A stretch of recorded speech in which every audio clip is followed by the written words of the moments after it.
and welcome to our new segment, Bit and New Podcast. This is the Playgrid Sports Podcast presented by Amazon Music. We want to thank our producers, editors, and even Kennedy Lucas for giving us a shot at our own new sports show. Okay, so here's something wild. Virginia just made it to their first Sweet 16 since 2000, and they did it by surviving 3 nail-biters, including a double overtime thriller against Iowa. That's 26 years of waiting, and they're doing it as a 10 seed. Oh, that's incredible. And the way they've been playing, it's like they thrive on chaos. Every game has been a battle, but they've found ways to win. Let's break down how they pulled it off and what it means for the rest of the tournament. Absolutely. But before we get into Virginia, let's start with Notre Dame's big win over Ohio State. That was a 6 seed taking down a 3 seed, and it wasn't just an upset, it was a statement. Hannah Hidalgo was the star of the show, and she put on a clinic. Right. Hidalgo was unstoppable. She finished with 26 points, 13 rebounds, 8 steals, and 2 assists. That's the kind of performance that defines a tournament run. But what really stood out to me was how balanced Notre Dame's attack was. They had 5 players in double figures, which makes them so hard to defend. Exactly. Vanessa De Jesus added 15 points. Cassandra Prosper and Iana Moore each had 13, and K.K. Bransford chipped in 10. That kind of depth is what makes Notre Dame dangerous. And their defense, forcing 21 turnovers and scoring 25 points off them, that's how you win in March. And think about where this team was just a couple of months ago. In January, they were 13-8 overall and 5-5 in the ACC. They look like a team that might not even make the tournament. But since February, they've only lost twice, and they're peaking at the perfect time. It's been such a turnaround. A lot of that credit goes to Hidalgo, but you can't overlook the impact of their transfers. Iana Moore came in from Vanderbilt and Vanessa De Jesus from Duke. They've brought a new dynamic to this team, and the chemistry they've built is paying off. Now they're heading to the Sweet 16 to face either Vanderbilt or Illinois. Both of those teams bring unique challenges, but Notre Dame has shown they can adapt. If they keep playing like they did against Ohio State, they'll be a tough out. For sure. Now let's talk about Virginia's double overtime win over Iowa. That game was just, wow. It had everything, big plays, clutch moments, and so much drama. Kamora Johnson was the hero with 28 points, but it was a total team effort. Oh, absolutely. Paris Clark added 20 points, and Romy Levy chipped in 13. Their guard play was phenomenal, and they just refused to back down. Even when Iowa had chances to win at the end of regulation and the first overtime, Virginia's defense held strong. And Iowa's struggles didn't help. They went 5 of 29 from 3 and missed key free throws, finishing 8 of 16 from the line. Losing Taylor McCabe, their best three-point shooter, to a knee injury in January really hurt them. And then in the second overtime, they lost Ava Hayden and Kylie Feuerbach to fouls. It was just too much to overcome. It's tough because Iowa had such a great season, finishing 27-7. But Virginia played with so much heart. This is their first Sweet 16 appearance since 2000, and they absolutely earned it. Now they'll face TCU in the next round, which is going to be another tough test. Definitely. TCU has one of the best players in the country in Olivia Miles, and she's going to be a handful for Virginia. But if Virginia can keep up their stellar guard play and continue to capitalise on turnovers, they'll have a shot. This team has shown they can handle pressure, so I wouldn't count them out. And speaking of handling pressure, how about Louisville's 1-point win over Alabama? That game was another nail-biter, and it came down to the wire. Oh, it was so intense. Louisville did just enough to pull it out, but it wasn't pretty. They controlled the boards with a 41-24 rebounding advantage and managed to stay out of foul trouble, which was huge. But their shooting was shaky. They were just 8 of 16 from the free throw line and 7 of 26 from 3. That left the door open for Alabama, but the Crimson Tide just couldn't capitalise. Yeah, Alabama's 3-point shooting kept them in it. They hit 12 of 26 from beyond the arc, and freshman Ace Austin was fantastic with 17 points. But in the end, Louisville's depth and experience made the difference. Tajiana Roberts and Elif Istanbuloglu each scored 18 points, and Laura Ziegler added 12. Those contributions were crucial. Now Louisville moves on to face Michigan in the Sweet 16, and that's going to be a fascinating matchup. Michigan has been dominant so far, winning their first two games by 35 and 29 points. Olivia Olsen and Silas Swords have been unstoppable. Louisville will definitely have their hands full. They can't afford to leave Michigan's shooters open like they did with Alabama, but if they can tighten up their defense and get consistent production from their key players, they might have a chance. It's going to be a battle. For sure, this tournament has already been so unpredictable, and I can't wait to see how these Sweet 16 matchups play out. Every game feels like it could go either way. That's the beauty of March Madness. You never know what's going to happen, and these teams are leaving it all on the court. It's been such a joy to watch. Absolutely. Well, that's a wrap for now. We'll keep watching and breaking it all down as the tournament progresses. Sounds good. Talk soon.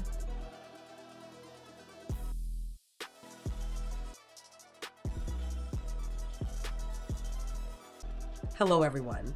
It's good to have you all tuned in. I'm Edith Sharp and will be one of your new co-hosts for the Playgrid Sports Podcast, presented by Amazon Music. Let's get into it. The 2026 Stanley Cup playoffs are right around the corner, and if things stay the way they are right now, we will have a ton of turnover from last season. The Toronto Maple Leafs, Florida Panthers, Washington Capitals, Ottawa Senators, New Jersey Devils, Winnipeg Jets, Los Angeles Kings, and St. Louis Blues are all on the outside looking in at the moment. Meanwhile, the Buffalo Sabres, Pittsburgh Penguins, Columbus Blue Jackets, Boston Bruins, Detroit Red Wings, Anaheim Ducks, Utah Mammoth, and Nashville Predators are all ready for the postseason. Things can and will change before the final day of the regular season, April 16th, but there should be a lot of fresh faces in this year's Cup chase. Hello, Buffalo. With that in mind, what would be the 5 most exciting first-round matchups that are reasonably possible based on the current standings? I took every category into consideration, but my number one concern is entertainment value. Which 7-game series would be the most fun between two teams that could plausibly meet in the first round? Without further ado, here are my 5 top possible first-round matchups. I'm going to leave the debate about switching to a number 1 to 8 seeding aside for this one. There's no denying that, purely in terms of excitement in the first round of the Stanley Cup playoffs, seeing 2 of the top 5 teams in the league battle it out with a Western Conference Finals aura is dynamite. It felt that way last year with the Colorado Avalanche and Dallas Stars. It also produced one of the most impressive feats in playoff history, Mikko Rantanen's Game 7, third-period hat trick that secured the series victory for Dallas. The likeliest potential version of it this year is Stars versus Minnesota Wild, but with Dallas only 3 points behind the AVS, it could also be Colorado versus Minnesota. Either of those matchups would be extremely entertaining and probably the best of the first round in 2026. I'm not going to hide my excitement about a potential Macklin Celebrini playoff run. He was dynamite at the Olympics and one of the bright spots of the Team Canada roster. He rose to the occasion, and he certainly could in the postseason. Celebrini versus Nathan MacKinnon would be appointment viewing. The Sharks are a lot of people's second favorite team in the NHL, and Celebrini is a big reason why. I love the way both teams skate with pace and flair, and this could be poetry on a sheet of ice. If the Sabres fall to second in the Atlantic and the Habs remain in third, or if the Habs fall to a wild card spot that matches Buffalo's standing as number 1 or number 2 in the conference, this matchup would be possible. Just imagine the fan bases for this one. Sabres fans are absolutely starving for postseason hockey, and they will finally get it after a 14-year wait. Montreal is on the Mount Rushmore of greatest hockey towns. This one would be thrilling for the fans and for the atmosphere alone. There would be an absurd amount of talent on the ice, including Cole Caulfield, Lane Hudson, Tage Thompson, and Rasmus Dahlin. What a treat.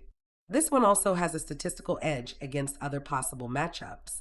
According to Stathletes, a potential matchup between the Sabres and Canadiens would produce the second highest projected goals per game of any possible first-round matchup, second only to the Habs against the Tampa Bay Lightning. I need this one for the social media reaction. The memes would be flying if LA and Edmonton met in the first round for an incredible fifth consecutive season, of which the Oilers won the previous four.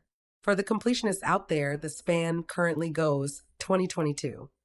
4-3 Oilers win 2023. 4-2 Oilers win 2024. 4-1 Oilers win 2025. 4-2 Oilers win, therefore, it must be a 4-3 Oilers series win to complete the circle. I love the idea that two teams that weren't in the playoffs last year would face off this year, especially ones that were so far down the standings in 2024 to 25. Last season, these two teams had a combined minus 102 goal differential. This season, they are still currently at a combined minus 32. It's rare for a team with a negative goal differential to get into the playoffs, let alone two of them facing off in round one. But this feels like a series that would see a lot of scoring. Anaheim is 12th in the league in goals, and both are in the top 6 in most goals against. Saddle up. All eyes are on the Atlantic Division this week, with many key games on the schedule. The Sabres are absolutely flying, going 9-1-0 in their past 10, and have only 8 regulation losses since December. The Lightning are 5-5-0 in their past 10, and have a decent hold on second place. The Habs are clinging to third, but are tied in points with the Bruins, who are also in the first wild card spot, 2 points ahead of the Red Wings, who have the second wild card. And the Sabres play both the Bruins, Wednesday, and Red Wings, Friday this week. Detroit also faces another Atlantic team Tuesday, the Senators, who are 3 points back, as well as another team fighting for a wild card spot, the Flyers, on Saturday. Montreal takes on a pair of Metro Division playoff teams, Carolina twice and Columbus once, in addition to the current second West wild card, the Predators, on Saturday. Hart Trophy contenders if the season ended today, congratulations, Nikita Kucherov. You have unseated Connor McDavid and Nathan MacKinnon to lead the NHL scoring race. Kucherov scored his 112th point Thursday, pushing MacKinnon to third, even temporarily, which was the first time since November 7th that MacKinnon wasn't in a top 2 spot in points in the NHL this season. On Saturday, Kucherov's 4-point night vaulted him to the top of the list. But McDavid remains in first for the Hart, though the race is airtight now. McDavid is second in the points race with 116 points, with only 6 points in his past 5 games, with the Oilers in second place in the Pacific. Kucherov has 119 points after another banger of a week, and a whopping 14 points in his past 5 games. As noted above, Kucherov's Lightning remain in second in the Atlantic. MacKinnon, whose Avalanche were the first team to clinch a playoff ticket, has 10 points in his past 5. What I love this weekend, there were a few equipment managers who celebrated milestones this week, one of them being Sabres assistant equipment manager George Babcock. It's nice to see teams publicly acknowledge these folks because they work very hard behind the scenes without fanfare. I especially love that Bowen Byram gave Babcock a little congratulatory shower. Hello, everyone. Boy, howdy. It's good to have the sports talk back.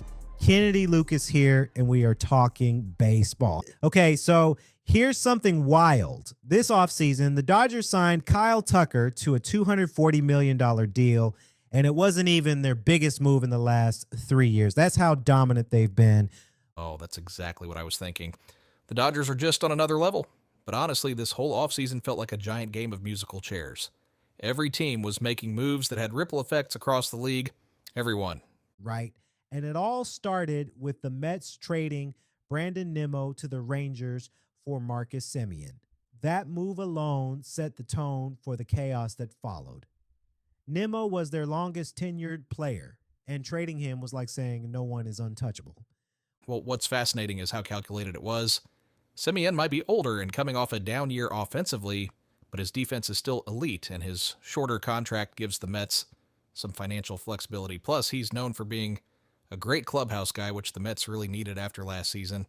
And that trade was just the beginning. It opened up an outfield spot, which led to Juan Soto shifting to left field and created competition in right field. Then they went out and signed an all-star in January. It's like every move they made was part of this larger interconnected plan. Speaking of interconnected plans, how about the Red Sox? Their offseason was like a masterclass in retooling without blowing up the payroll. They started with Sonny Gray, but then they just kept going. Johan Oviedo, Wilson Contreras, Ranger Suarez. It was like they had a checklist and just kept ticking boxes. And they managed to do all that while keeping their top pitching prospects, Peyton Toll and Connolly Early. That's impressive. Garrett Crochet leading the rotation with Gray and Suarez backing him up. That's a strong group. Plus, Contreras and Caleb Durbin bring balance to their lineup, which was too lefty-heavy last year. Absolutely. And the AL East as a whole was just a battlefield this offseason. The Blue Jays, fresh off losing in Game 7 of the World Series, went out and signed Dylan Cease to a massive $210 million deal. That's not just a move, that's a statement. Cease is such an intriguing player. His success has always hinged on his command, but if he can put it all together, he could be dominant. And with Kevin Gausman, Shane Bieber, Trey Yesovich, and now Cease, the Blue Jays rotation is built for both the grind of the regular season and the intensity of October baseball. And then there's the Dodgers. They're like the final boss of MLB off seasons. Signing Edwin Diaz to shore up their bullpen was a big move, especially after Tanner Scott struggled last year. But landing Kyle Tucker on a 4-year, $240 million deal? That's just unfair. Tucker is such a perfect fit for the Dodgers. He's a 5-tool player who can hit, field, and run. And putting him in a lineup between Shohei, Ohtani, and Mookie Betts, that's a nightmare for opposing pitchers. It's like the Dodgers are playing a different game than everyone else. It really feels that way. And the Tucker signing had ripple effects across the league. The Blue Jays missed out on him, which left them scrambling to find other ways to improve their lineup. Meanwhile, the Mets, who also wanted Tucker, had to pivot and ended up signing Bo Bichette instead. And they're moving him to third base, which is a position he's never played before. That's going to be fascinating to watch. Bichette's bat will definitely help the Mets, but there are so many questions about his defense at third. It's a short-term, high-risk, high-reward move, and it's not just the Mets making bold moves. How about the Orioles signing Pete Alonso? That's a team that's clearly in win-now mode. Alonso in Baltimore feels like a perfect fit. The Orioles desperately needed power at first base, and Alonso delivers that in spades. Plus, his big personality could give the team an identity. It's a move that signals the Orioles are serious about contending in the AL East, which is already stacked. Stacked is right. And then you have the Pirates, of all teams, deciding to get in on the action, trading for Brandon Lowe and adding pieces like Ryan O'Hearn and Marcell Ozuna. That's not something we're used to seeing from Pittsburgh. It feels like they're finally trying to capitalize on their young, exciting rotation. It's about time, honestly. The Pirates have been sitting on a goldmine of pitching talent, and now they're adding offense to complement it. If their moves pan out, they could be a sneaky contender in the NL Central. And speaking of surprises, how about the Japanese free agents? Munetaka Murakami to the White Sox, Tatsuya Imai to the Astros, and Kazuma Okamoto to the Blue Jays, all unexpected but intriguing fits. Murakami is the one I'm most curious about. He's a high-risk, high-reward signing for the White Sox. If his power translates to MLB, he could be a game changer for a team that desperately needs it. And Imai to the Astros. That's a sneaky good move. Their rotation needed depth, and he could be a key piece. Okamoto to the Blue Jays is fascinating, too. It effectively ended Bo Bichette's time in Toronto, but Okamoto brings power and improved contact rates. He's a great fit for their lineup. And then there's the Cubs, who finally landed their star free agent in Alex Bregman. That's a huge get for them. Bregman is exactly what the Cubs needed. He adds leadership, defense, and a potent bat to a team that's been chasing the Brewers in the NL Central. This feels like a now or never moment for Chicago. They've built their most complete roster in years, and Bregman could be the piece that puts them over the top. It's going to be a fascinating season. The Yankees also made a big move by re-signing Cody Bellinger. He was their top priority, and keeping him in New York gives them continuity. But it also means some of their young prospects like Jasson Dominguez might have to wait their turn. Continuity is key for the Yankees. They're banking on an entire season together producing different results. And then there's the Tigers, who shocked everyone by signing Framber Valdez to a massive deal. That's a team that seems to be going all in, even though they just lowballed Tarek Skubal in arbitration. The Valdez signing is fascinating. It feels like the Tigers are admitting they won't re-sign Skubal, but they're keeping him for now to make a run in 2026. If their rotation can stay healthy, they could be a dark horse contender.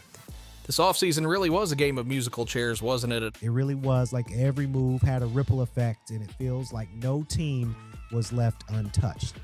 The 2026 season is shaping up to be one of the most intriguing in recent memory. I can't wait to see how it all plays out. Same here. With all the talent shifting around, it's anyone's guess who will come out on top. But one thing's for sure. This offseason has set the stage for an unforgettable year of baseball.